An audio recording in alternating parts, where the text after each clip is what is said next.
Hi students, today we are going to see lesson number 3, life processes in living organism part 2. The concept of this lesson, first one, reproduction and types of reproduction, asexual and sexual reproduction. Second one, reproduction and modern technology, reproductive health, population explosion. Can you recall? There are some questions which are based on your previous knowledge. Which are the important life processes in living organism? Students, all of you know that the life processes. Which one? Nutrition, respiration, excretion, sensation and response, that is control and coordination, are essential to each living organism to remain alive. म्हणजे प्रत्येक सजीवाला जिवंत राहण्यासाठी आवश्यक असणाऱ्या ह्या काय आहेत? Life processes आहेत. Second question, which life processes are essential for production of energy required by body. मागील लेसन मध्ये आपण एनर्जी प्रोडक्शन ही जी कन्सेप्ट आहे ती अभ्यासलेली आहे. मग या एनर्जी प्रोडक्शन साठी कोणत्या लाईफ प्रोसेसेस या इसेन्शियल आहेत हे तुम्हाला या ठिकाणी विचारलेलं आहे. कोणकोणते आहेत? तर ते आहेत nutrition, respiration and circulation. Third question, which are the main types of cell division? What are the differences? आता सेल डिव्हिजनचे प्रकार कोणकोणते आहेत? There are two types of cell division, mitosis and meiosis. आणि यांच्यामधला डिफरन्स काय आहे? पहा, मायटोसिस मध्ये काय होते? The chromosome numbers remains the same. Chromosome number जो आहे तो कसा असतो? सेम असतो in mitosis. And in meiosis the chromosome number is reduced to half.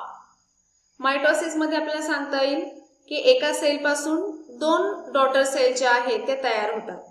To daughter cells are obtained from one cell in mitosis, and in meiosis from one cell 4 daughter cells are obtained. म्हणजे एका पेशीपासून किंवा one sale पासून आपल्याला 4 daughter sale जे आहेत ते मिळत असतात मियोसिस मध्ये. This is the difference between this two cell division. Fourth question, what is the role of chromosome in cell division? Cell division या प्रोसेस मध्ये क्रोमोझोमचा नक्की नेमका काय रोल आहे? पहा, due to chromosome the DNA from parental cell enter into daughter cells. म्हणजे क्रोमोझोममुळे काय होणार आहे? तर डीएनए जो हेरिडिटरी मटेरियल आहे, ज्याला आपण आनुवंशिक गुणधर्म एका पिढीकडून दुसऱ्या पिढीकडे जाण्यासाठी आवश्यक असणारा घटक मानतो, असा हा जो डीएनए आहे, तर तो डीएनए पॅरेंटल सेल मधून डॉटर सेल मध्ये कुणामुळे एंटर होतो? तर क्रोमोझोममुळे. The hereditary characters are transmitted to next generation by cell division. See here the start of lesson. There are some life processes in living organism like nutrition, respiration, excretion, sensation and response, that is control and coordination. म्हणजे नियंत्रण आणि समन्वय की जे आपल्या nervous system कडून maintain केलं जातं त्याला आपण काय म्हणतो? Control and coordination. ह्या ज्या लाईफ प्रोसेसेस आहेत ह्या इसेन्शियल आहेत to each living organism to remain alive. म्हणजे प्रत्येक सजीवाला जिवंत राहण्यासाठी आवश्यक असणाऱ्या अशा ह्या काय आहेत? लाईफ प्रोसेसेस आहेत. मग आता ह्या लाईफ प्रोसेसेसच्या व्यतिरिक्त आणखीन एक अशी लाईफ प्रोसेस आहे की जी अतिशय महत्त्वाची आहे सजीवांसाठी. कोणती आहे मग ती? तर ती आहे रिप्रोडक्शन म्हणजेच प्रजनन. पहा, रिप्रोडक्शन ही अशी एक लाईफ प्रोसेस आहे which does not help the organism to remain alive. म्हणजे सजीवाला जिवंत राहण्यासाठी ती आवश्यक नसते. मग ती कशासाठी आवश्यक आहे? But it helps to maintain the continuity of the species. म्हणजे ती जी काही सजीवांची प्रजाती आहे ती टिकून राहण्यासाठी रिप्रोडक्शन ही कन्सेप्ट किंवा रिप्रोडक्शन ही जी लाईफ प्रोसेस आहे ही महत्त्वाची आहे. म्हणजे एखादा सजीव जिवंत राहण्यासाठी ती जरी महत्त्वाची नसली तरी ती सजीवांची प्रजाती जी आहे, कंटिन्युटी ऑफ द स्पेसीज जी आहे ती मेंटेन राहण्यासाठी रिप्रोडक्शन ही लाईफ प्रोसेस अतिशय महत्त्वाची आहे. पहा पुढे ऑब्झर्व या कन्सेप्टमध्ये काही पिक्चर्स दिलेले आहेत. पहा कोणकोणते पिक्चर्स आहेत ते. पहिल्या पिक्चरमध्ये आपल्याला असं पाहायला मिळते की एक फांदी जी आहे, झाडाची फांदी ती लावलेली आहे, तिला रूट्स फॉर्म झालेले आहेत आणि त्याची ग्रोथ होत आहे. म्हणजे एक नवीन रोपटं जे आहे ते त्यापासून तयार होणार आहे. हे कोणतं प्रोपोगेशन आहे तर व्हेजिटेटिव्ह प्रोपोगेशन आहे. सेकंड पिक्चरमध्ये आपण पाहतोय हेन इज लेईंग एग्स. सी पिक्चरमध्ये पहा the seed is germinating and has produce radical and plumule. म्हणजे बीजांकुरण ही जी प्रोसेस आहे ती आपल्याला या ठिकाणी पाहायला मिळते. बीज मातीमध्ये रोवल्यानंतर त्याला रॅडिकल आणि प्ल्युम्युल जे आहे ते तयार होतात आणि त्यापासून नवीन प्लांट जे आहे ते वाढत असते किंवा तयार होत असते. पिक्चर डी पहा सेल डिव्हिजन किंवा बायनरी फिशन जी प्रोसेस आहे सिमिलर टू मायटोसिस ही या ठिकाणी दाखवली गेलेली आहे. पहा यावरून आपल्या असं लक्षात येतं हे जी चारही पिक्चर्स आहेत हे आपल्याला काय सजेस्ट करतायत किंवा काय इंडिकेट करतायत, कोणती लाईफ प्रोसेस ते इंडिकेट करतात तर रिप्रोडक्शन. आता पुढे पुन्हा काही क्वेश्चन्स आहेत पहा. फर्स्ट क्वेश्चन पाहूयात. What do we mean by maintenance of species. मग आपल्या मते प्रजाती टिकून राहणे म्हणजे नेमकं काय. पहा maintenance of species means a species undertakes successful reproduction. म्हणजे एका प्रजातीपासून किंवा एका सजीवापासून दुसरा सजीव जो आहे तो निर्माण होणं ही जी प्रोसेस आहे याला आपण काय म्हणतो रिप्रोडक्शन असं म्हणतो. आणि ह्या रिप्रोडक्शनमुळे काय होणार आहे तर मेंटेनन्स ऑफ स्पेसीज त्या प्रजाती ज्या आहेत त्या टिकून राहणार आहे. And produces individuals of its own kind. म्हणजे प्रत्येक सजीव हा स्वतःसारखा नवीन सजीव जो आहे तो निर्माण करत असतो. This keeps the species existing on the earth. म्हणजे सजीवांचं अस्तित्व जे आहे पृथ्वीवरचं ते टिकून राहण्यासाठी ही जी लाईफ प्रोसेस आहे ही अतिशय महत्त्वाची आहे. Second question whether the new organism is genetically exactly similar to earlier one that has produced it. म्हणजेच नवीन निर्माण झालेला ऑर्गॅनिझम जो आहे तो जेनेटिकली जनुकीयदृष्ट्या एक्झॅक्टली सिमिलर असतो का आधीच्या ऑर्गॅनिझमच्या, सारखाच तो असतो का, तर हा प्रश्न तुम्हाला या ठिकाणी विचारलेला आहे. पहा तर याचा आन्सर काय असणार आहे no. The new organism produce from the old one is not genetically identical और exactly similar to the parents. पहा न्यू ऑर्गॅनिझम जो आहे तो कसा असतो different from the earlier one. म्हणजे आधीच्या ऑर्गॅनिझम पेक्षा तो कसा असतो वेगळा असतो. पण जर रिप्रोडक्शन हे असेक्शुअल प्रकारचं असतं म्हणजे डिफरंट कधी असतो तो तर सेक्शुअल रिप्रोडक्शन मध्ये आपल्याला तो डिफरन्स पाहायला मिळतो की काही गुणधर्म हे पॅरेंट्स प्रमाणे असतात परंतु एक्झॅक्टली 100% सिमिलॅरिटी आपल्याला पाहायला मिळत नाही. परंतु असेक्शुअल रिप्रोडक्शन मध्ये मात्र जो काही यंग वन असणार आहे किंवा नवीन निर्माण झालेला जो काही ऑर्गॅनिझम आहे it is exactly similar to the parent. तो मात्र कसा असेल पॅरेंट प्रमाणेच असणार आहे. थर्ड क्वेश्चन आहे पहा who determines whether the two organism of species will be exactly similar or not.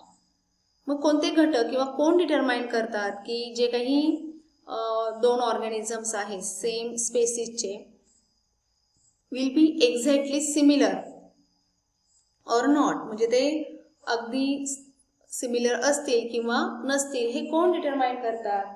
पहा तर कोण डिटरमाइन करतं हे द टाईप ऑफ रिप्रोडक्शन. रिप्रोडक्शनचे जे काही प्रकार आहेत ते डिटरमाइन करतात whether it is asexual or sexual. The type of crossing over and the extent of genetic recombination. किती प्रमाणामध्ये जेनेटिक रिकॉम्बिनेशन झालेलं आहे हे सुद्धा हे घटक जे आहेत ते डिटरमाइन करतात की हे जे काही ऑर्गॅनिझम्स आहेत ते एक्झॅक्टली सिमिलर आहेत की नाहीत with their species. Fourth question is that what is relationship between the cell division and formation of new organism of same species by earlier existing organism? मग तुम्हाला या ठिकाणी सेल डिव्हिजन आणि फॉर्मेशन ऑफ न्यू ऑर्गॅनिझम म्हणजेच reproduction यामध्ये असणारे जे काही रिलेशन आहे ते विचारलेलं आहे. पहा आता आपण जर पाहिलं तर रिप्रोडक्शन मध्ये डिव्हिजन ऑफ क्रोमोझोम आपल्याला पाहायला मिळतं. There is a division of chromosome. Due to cell division the gametes are form and the union of gametes produce new offspring. पहा सेल डिव्हिजन मध्ये गॅमेट्सचं फॉर्मेशन होत असते आणि गॅमेट्सचं युनियन होऊन झायगोटचं फॉर्मेशन होतं आणि नवीन ऑफस्प्रिंग जो आहे तो निर्माण होत असतो. म्हणजेच या ठिकाणी सेल डिव्हिजन आणि रिप्रोडक्शन ह्या ज्या दोन्ही कन्सेप्ट्स आहेत ते एकमेकांशी रिलेटेड आहेत किंवा एकमेकांवर डिपेंड आहेत. In sexual reproduction all these processes takes place due to cell division, and in asexual reproduction too there is a cell division. Growth of new organism also occurs due to cell division. म्हणजे sexual reproduction असू द्यात किंवा asexual reproduction असू द्यात या दोन्हीही reproduction मध्ये sale division ही जी concept किंवा ही जी प्रोसेस आहे ती अतिशय महत्त्वाची आहे. कारण असेक्शुअल रिप्रोडक्शन मध्ये सुद्धा सेल डिव्हिजन जे आहे ते आवश्यक आहे for the growth of new organism आणि सेक्शुअल रिप्रोडक्शन मध्ये आवश्यक आहे for the formation of gametes. Okay, now see the start of lesson. What is reproduction? रिप्रोडक्शनची डेफिनेशन या ठिकाणी तुम्हाला दिलेली आहे. पहा, formation of new organism of same species by earlier existing organism is called as the reproduction. Reproduction कशाला म्हणायचं आहे तर एका सजीवापासून त्याच प्रजातीचा नवीन सजीव तयार होण्याच्या प्रक्रियेला रिप्रोडक्शन असं म्हटलं जातं. आले लक्षात? Reproduction is one of the various important characters of living organism. अतिशय महत्वाचा असा हा एक गुणधर्म आहे, अतिशय महत्वाचं असं हे सजीवांचं लक्षण आहे. कारण प्रत्येक प्रजातीच्या उत्क्रांतीसाठी म्हणजे इव्हॅल्युएशनसाठी प्रत्येक स्पेसीसचं जे काही इव्हॅल्युएशन आहे त्या इव्हॅल्युएशनसाठी प्रजनन किंवा रिप्रोडक्शन ही अतिशय महत्वाची एक अशी लाईफ प्रोसेस आहे. In living organism reproduction occurs mainly by two methods. दोन प्रकारे आपल्याला रिप्रोडक्शन ही जी कन्सेप्ट आहे ती पाहायला मिळते. देर are two types of reproduction. First one is the asexual reproduction and second one is the sexual reproduction. आता खाली पहा, असेक्शुअल रिप्रोडक्शन म्हणजे काय ते तुम्हाला सांगितलेलं आहे, डेफिनेशन दिलेली आहे ती आपण पाहूयात. Process of formation of new organism by an organism of same species without involvement of gametes is called as the asexual reproduction. पहा, ज्या रिप्रोडक्शन मध्ये नवीन ऑर्गॅनिझमची निर्मिती होत असते, फक्त त्यामध्ये काय होत नाही, there is not involvement of gametes किंवा without involvement of gametes. Gametes जे आहेत ते इन्व्हॉल्व होत नाहीत असं जे रिप्रोडक्शन आहे त्याला काय म्हटलं जातं, असेक्शुअल रिप्रोडक्शन असं म्हटलं जातं. Process of formation of new organism by an organism of same species without involvement of gametes is called as the asexual reproduction. म्हणजे असेक्शुअल रिप्रोडक्शन मध्ये गॅमेट्स इन्व्हॉल्व होत नाही. As this reproduction does not involve union of different gametes, the new organism has exact genetic similarity with the reproducing organism. पहा आता या ठिकाणी दोन भिन्न सेल जे आहेत किंवा जे काही गॅमेट्स आहेत या गॅमेट्स शिवाय हे रिप्रोडक्शन होत असल्यामुळे जो काही नवीन निर्माण होणारा सजीव आहे हा तंतोतंत मूळ सजीवासारखाच असतो. म्हणजे ज्या सजीवापासून तो निर्माण झालेला आहे अगदी तंतोतंत त्या सजीवासारखा तो दिसतो, कारण या ठिकाणी डिफरंट गॅमेट्स जे आहेत ते इन्व्हॉल्व झालेले नसतात ह्या रिप्रोडक्शन मध्ये. त्यामुळे नवीन निर्माण झालेला ऑर्गॅनिझम हा टोटली किंवा तंतोतंत पॅरेंट ऑर्गॅनिझम प्रमाणेच असतो.